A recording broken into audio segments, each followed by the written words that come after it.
Hello teacher, my name is Neider Steven Camarguariza.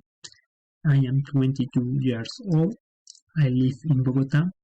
I am a fourth semester student of public accounting, and today I want to tell you a little about a very important cultural festival in my city.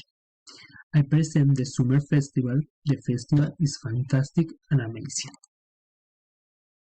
This festival is celebrated between August 5 and 15.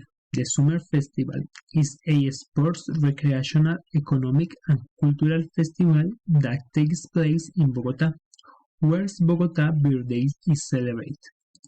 Best of all, this party is distributed in more than 22 parks in the city, so all Bogotanos and visitors can access totally free.